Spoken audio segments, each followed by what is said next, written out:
Spoilers, dude. Come on. Sorry, it's only a movie spoiler. It's not a spoiler. Everyone needs to walk away. The movies are ruined. Good. So he's come back, and you play Talion, a ranger of Gondor who was stationed at the Black Gate on the frontiers of Mordor when Sauron returned. Which is safe. It's a safe area. There's no harm will befall him, right? It has been safe for about 2,000 years. Okay. On the night Sauron comes home, all of that changes. Okay. The rangers are slaughtered, Talion's family is killed, indeed he dies, but Sauron's return also awakens an ancient spirit of vengeance. And that's something we're really excited to get more into the lore, because this spirit has a very close relationship with Sauron and with the history of Middle-earth. Okay, and that's a secret. The identity of the Wraith is a secret. Don't tell us. It's going to be awesome. No more spoilers. But this spirit resurrects Talion, and then together they pursue the Dark Lord behind enemy lines. Okay, and awesome. that's where we find ourselves here. This is a new region we're revealing, new part of the open world, which Awesome. is the Sea of Nirn. So many hundreds of miles from the Black Gate, many hours of gameplay, deeper into the game as well. Okay. Being drawn here. And this is a much more lush, rich, fertile part of Mordor, so very different to what people have probably seen. Yeah, it's totally not what you'd be expecting. Yep. You'd expect the barren, the deserted, the dark, But this is, Yeah. Sauron has to feed these vast armies he's going to build. So slaves think are about going to that. till these fields. They're going to farm these fields, fish these seas, and this is how he's going to sustain his forces. So that makes it the perfect place to get behind enemy lines and really disrupt his plans for building his army. And actually, this is something else we're showing you here as well. Big part of our game, because of the power of the Wraith, you can dominate, bend your enemies to your will, use fear against them, but you can also dominate the beasts of Mordor. So this guy's a Graug. It's one of the alpha predators of Mordor, sort of massive monster, eats trolls for breakfast. So Mordor literally eats them? Literally eats trolls right. for breakfast. And so he's one of these beasts that you're able to bend to your will and really take the fight to your enemies as you build your army behind enemy lines. Awesome. And the control, the domination that Talion asserts over the Mordor forces, I mean, that plays a central role in everything, not only narrative, but also in gameplay, also in strategy, right? I mean, there's a bit of a mind game behind, like, who you're taking over and how you get to Sauron. Yep. So the Wraith, as I say, is a very powerful figure, and in some ways, their plan, their goal is similar to Saruman's. The way to take on Sauron is to beat him at his own game, is to build an army of Uruk-hai and to actually challenge the Dark Lord directly by doing that. So the Wraith sort of has something in common there. Okay. And in the same way, you've been drawn into the Sea of Nirn by this new character we're introducing, Queen Marwen. She's the leader of the remnants of the Gondorians' forces that settled there millennia before, and she holds the key to revealing some of the secrets of the power of the Wraith, but also increasing that power so you really can do so much more than just hunting and killing your enemies. You can actually bend them to your will, build your own army behind enemy lines. Cool. I mean, there's some stealth elements to this game as well. It's not just all about upfront action, right? Yeah, I mean, and that's something we put a lot into. It's a real focus. We wanted to make kind of a next-gen living world, like a very dynamic ecosystem. So these monsters running around are part of that, but it also feeds into our core gameplay. So we've got our melee combat, but it bleeds really seamlessly into stealth. So you can enter a fight out of stealth, do a brutal stealth kill that ups your hit counter, lets you lead straight into a combo attack, which leads into range, which lets you leap on one of these monsters and flee out of it. So just constantly able to be surprised, and new things can happen, things you haven't seen before. And of course that then works with the Nemesis system, because the enemies themselves get surprised by what's happening and react to these surprises in the environment. So really want to make a world where players create their own stories, but secondly, where it is a living world. So that means by changing things, by crafting your own enemies, by making your own stories, that really can ripple out and influence the world. I feel like you've talked about this a lot. You know the game well. I have, spent a lot of time thinking, and as a team, we've really, from the beginning of this game, we knew that we wanted to do something different, something people hadn't done before, and enemies seemed like such a place to innovate and bring something new. Because so often, you know, so much of what you do in an action game is confront and face these enemies. Yeah. And so we didn't want the grunts to be cannon fodder, and we didn't want the bosses just to be someone we planted in the game. We wanted really to let people create their own experience.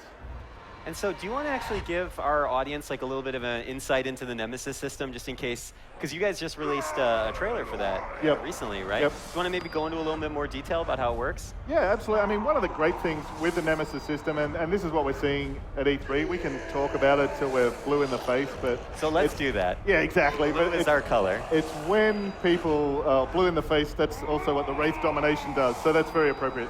But it's when people get their hands on it and experience it that they realize this really is my story, I'm creating this.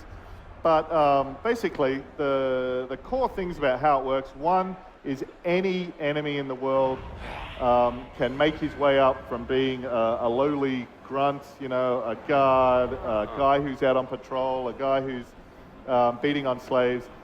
If he works his way up, kills one of his bosses, kills the player, manages to succeed at a mission, he can get promoted. And then he's in the hierarchy, he's a captain. And then once he's in there, these guys are actively hunting each other, challenging each other, proving themselves, competing for dominance. So, you know, like we see at Cirith Ungol in Lord of the Rings when they get into Mordor, it's an incredibly brutal and competitive society. So these guys fight and battle and strive amidst their way up against themselves and against you. And as they level up, they get new powers, they get personality traits. You know, if you burn a guy, he could get a burning hatred against that, or he could become terrified. So their personalities adapt, the jobs they have adapt, their relationships to each other. So it's just this hugely dynamic system that kind of makes it into a social network, I guess, that you can get in and mess with. So this is like the Twitter or Facebook of Mordor. That's what you're saying. Yeah, exactly. It's confirmed here on stage. Yeah. What's it like working with literature and with lore that is just iconic throughout the entire world and really one of the, you know, grandfathers of fantasy? I mean, what's that like for the team? It's a huge privilege and a huge responsibility. And also it's incredibly, it's stressful, but we're also massive fans as well, so it's exciting. The thing with Tolkien and Middle-earth, it's almost like working with history or myth. You know, the depth and the attention to detail makes the world so rich, so detailed. There's so many stories you could tell that you kind of get the best of both worlds. You can draw on all this amazing canon, all this amazing lore, use that to make it feel very detailed, make it feel very real, but it's also big enough that you can tell a standalone story as well. You don't just have to retell what people have seen before, or, you know, we don't have to tell a side story. We can create and craft a really epic standalone story.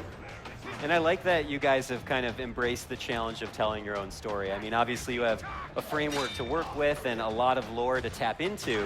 But I mean, Talion was created for this game, correct? Yeah, absolutely. Yeah. He's very, very authentic to, I think, the themes and the lore of Tolkien. Like, you know, to be honest, very much a starting point of inspiration was Boromir. Was that Boromir, Council of Elrond, and he had the ring, and he was like, this is a gift. We should use the power of the enemy against him. The only way to take on the Dark Lord is through ruthlessness. And Boromir's a tragic character, but he's also ultimately a heroic character. He's someone who was willing to do whatever it takes for what he believes was the right thing. And those themes of using power and where that's going to lead, that was something we're really interested to explore, but taking a character who was also original within those themes. And I where Talion's maybe a bit different from Boromir and Aragorn is he's not someone noble. He's not highborn, he's not in line to the throne. He really was, you know, someone who was just trying to build his life on the frontiers of the kingdom, who's then been drawn into these huge events. So I guess in that way he's a little bit like Sam or Frodo. So he's kind of a I like how you just made up your mind there. You're like, just that connection that he really is like this everyman who just wanted to live his life and gets sucked into these vast forces beyond his control. Awesome. So I'm sorry, we've kind of been ignoring the footage a little. I just like talking about Lord of the Rings, man. Can you tell us like about this environment and what Talion is up to right here? So where we are here, as far as I can tell, because I haven't been looking at either. So Surprise! This is a stronghold. The strongholds are the fortresses, the cities, the towns. These places are really dangerous because these are where there's going to be concentrated groups of enemy bosses. So there's Rukdug the Thirsty. He's thirsty. He's thirsty. I actually, from the sound of his showdown, he has a bit of a taste for the Orc grog. Okay. And so we can see, this is an example, there's a mass of these guys, these named enemies living here. So we can spread a bit more chaos. Jessica's unleashing some of the Caragors. Okay, so he's still got his wits about him enough to freak out and run. But the other guy there, he's a hunter, so he's actually enraged.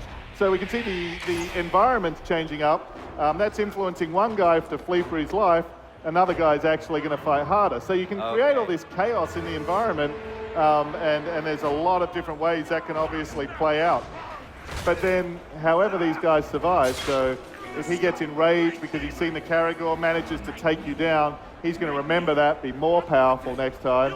The guy who flees and runs, he's still going to live to fight another day. He's going to remember that and call it out as well. So, you know, you're really the rock that's getting dropped into the pond where the sort of ripples are really going out and shaping how this place is going to evolve. How does the team keep track of so much? Like, how do they keep track of so much information? I mean, I feel like all these characters are being uniquely affected in different ways at different times, and then as you say, they might go on and fight another day. One might run and get eaten by a giant monster. I mean, how do you approach like kind of keeping track of all that and cataloging all that? I mean, that's all kind of dynamic information. It's dynamic, it's huge. and it is huge, and it was kind of probably insanely ambitious, and I don't know if we would have taken it on if we knew how insane it was at the start. But I think the interesting thing is creating the systems was one thing, and you know, everyone did an amazing job on building those foundations. But what the systems gives you is just randomness, and that can be cool or not. What was really amazing is the process of editing, getting the writing in, getting the specific roles, getting the actual showdowns, you know, mapping the traits. So although it's dynamic, it's not just totally random. We really are crafting guys who actually are characters, who have personalities, who have memories, who are kind of memorable. And so that kind of second half of the process of refining and editing and testing, that was where the kind of magic came out, I guess. That awesome. we're really, really proud of it, to be honest. Fantastic. Well, as you should be. Because that sounds like just 4,000 Excel documents with tons of orc names in it, and that would freak me out. Just every single part, the animation was a huge challenge, the character art's a huge challenge, the writing's a huge challenge, the game balance is a huge challenge, the system of the living world, the level design. So every one of them individually is hard, but then the work the team did to actually coordinate and synchronize putting all of those separate things together was just you know, amazing, just an amazing team effort. Absolutely. Can you describe what we're seeing here? So this is interesting. I'm not sure what happened just previous to this, if it was, I was a distracting mission, you. or if Jessica actually got killed. But so these guys are actually conducting missions. They're living in the world. Okay, that's an execution. This guy, the Fearless, he's an executioner. His mission was accomplished. He's going to level up, grow in power. That was the guy we saw who survived and lived to fight another day from that previous battle. He lives and grows as a result. The dark he grows. So these guys actually, through going on missions, they're challenging each other, slaughtering each other, leveling up, getting new strengths and weaknesses, and also taking on jobs as bodyguards, or, you know, to the various war chiefs as well. So one of the key parts of the loop of playing the game is gathering information. So getting the intel and learning the strengths and weaknesses of your target. So it's kind of two ways we've approached that. One, your enemies can be brutally tough. They can be really strong. And if you want a challenge, you want like the ultra hard mode, go headlong at them, it's going to be as challenging as you could hope for.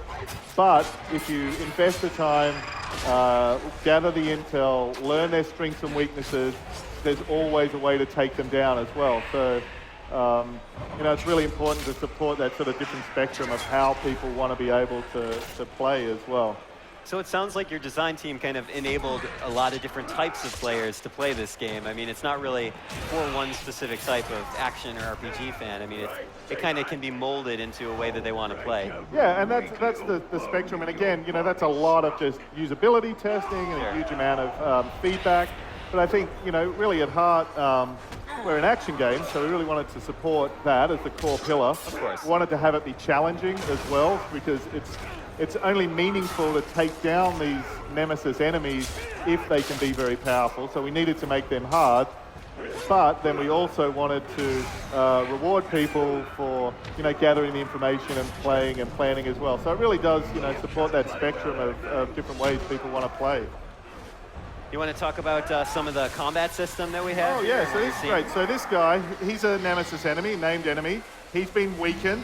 As a result, the wraith powers that you have let Jessica grab him, dominate, bend him to her will, and then we have a whole bunch of choices. Okay. We can send death threats, so we can actually let him live. He can go and tell his boss that we're coming for him, so you can actually warn your enemies you're coming after them. They'll train, they'll be prepared, they'll get even tougher, they'll hang around with a gang, be even more cautious, so you can actually make the fight even harder, but get better rewards and more legendary runes to upgrade your weapons when you take them down. You can kill them, you can command them. So in this case, this bodyguard can actually lead us to one of the war chiefs and create, so that will actually create a new mission within the open world. So it's almost a mission editor, but embedded into the gameplay and through the game systems, rather than kind of separated as a separate application. How would you say, what's the balance like between sort of the supernatural element that Talion has, and then kind of the more physical element, the human element that he has? And in terms of combat, how did you guys balance that out? I think one of the things that's kind of worked out really nicely in the game, the early game, when you start, so Wraith doesn't even know its own identity yet. Then I think it starts out as a more purely physical game, more purely physical action game. And then you've been playing that for a long while, and then we meet Queen Mo, and we get introduced to the fact that we have so much more power at our disposal to bend these enemies to our will.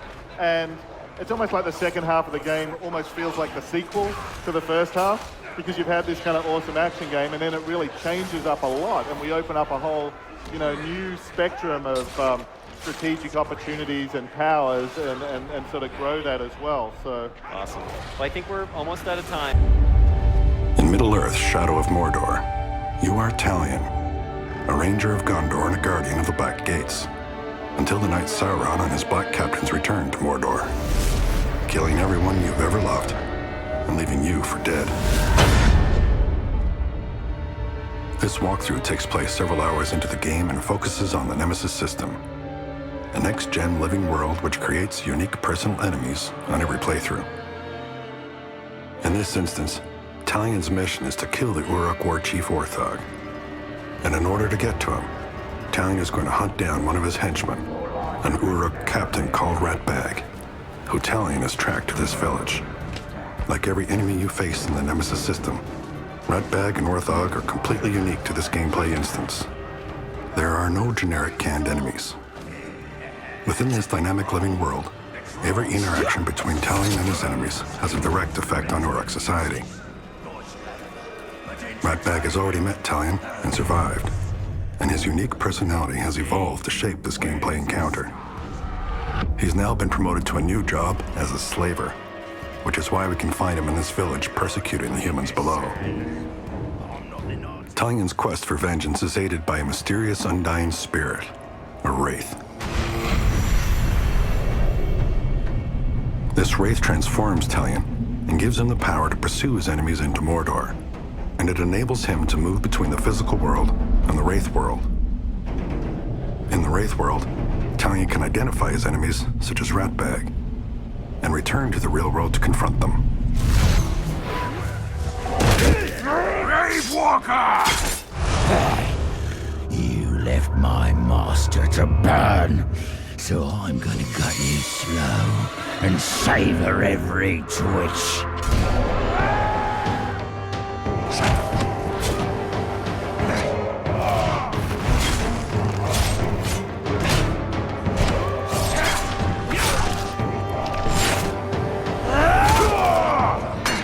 memory is an important feature of the Nemesis system. And Ratbag is never going to forget that he only just survived his last fight with Talion. This unique combination of personality and history will make him distinct from every other enemy Talion meets.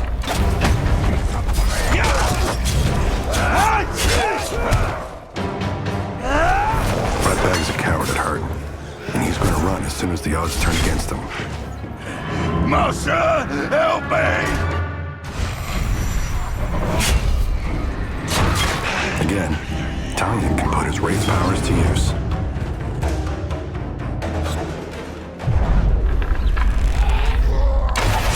One of the key powers of a Wraith is the ability to dominate your enemies through terror and bend them to your will.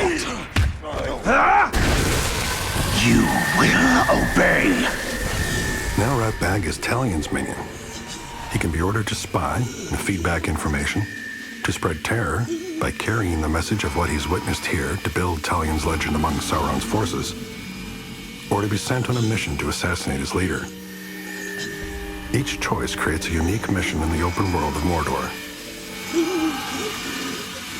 By entering Ratbag's mind, Talion can see his relationship with the other Uruk leaders, as well as their unique characteristics and abilities. Ratbag's master and the war chief in this area is Orthog, who has also had a previous encounter with Talion. In his case, a battle which left him severely scarred on the face. Orthog is very different to Ratbag. He's extremely tough and has many followers. Ratbag has almost no chance of killing him. But by creating an assassination mission, Talion gains the opportunity to follow Ratbag and finish off his enemy himself. In the open world, Talion can begin the mission at any time. But this walkthrough will fast forward to the assassination attempt. Playing as Talion opens up a world of creative choice about how to approach every mission. In this case, the cover of night and the rain creates a range of opportunities. Use bait to draw in trolls and Caragors to create a distraction. Take a direct combat approach. Or use a stealth approach to infiltrate and get as close to Talion's target as possible. Again, Talion moves into the Wraith world to identify Orthog, who's called this meeting. Ratbag, who's behind Orthog, can be recognized by the blue hand, indicating he is Talion's minion.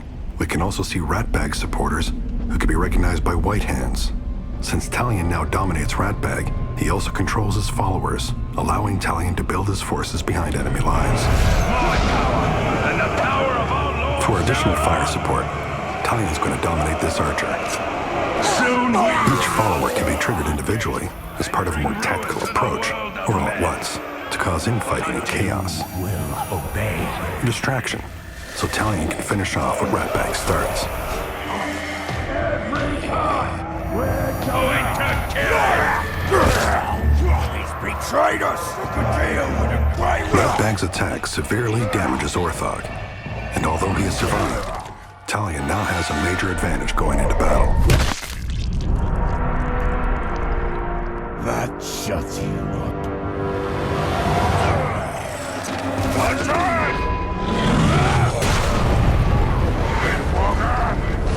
You left me to burn!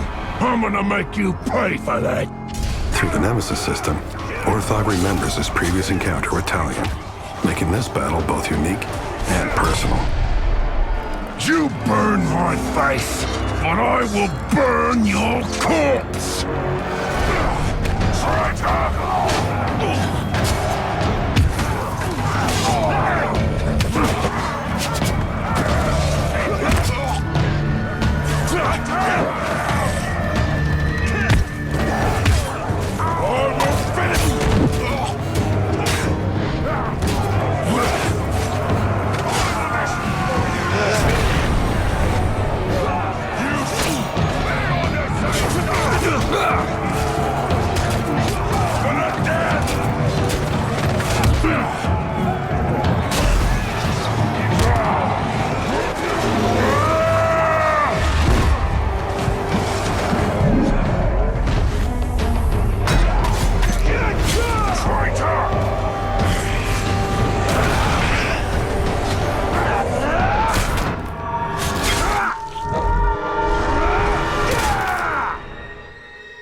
master!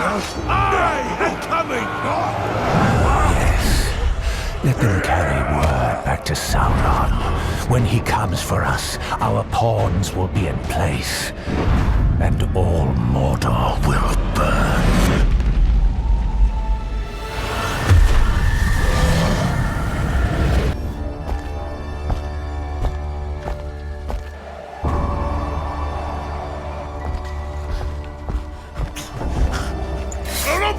Silence!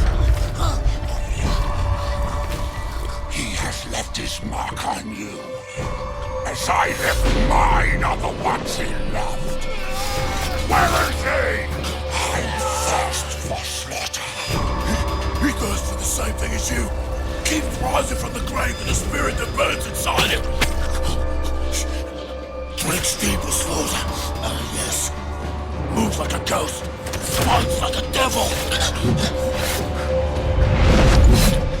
I'll tell you, I've seen him face to face.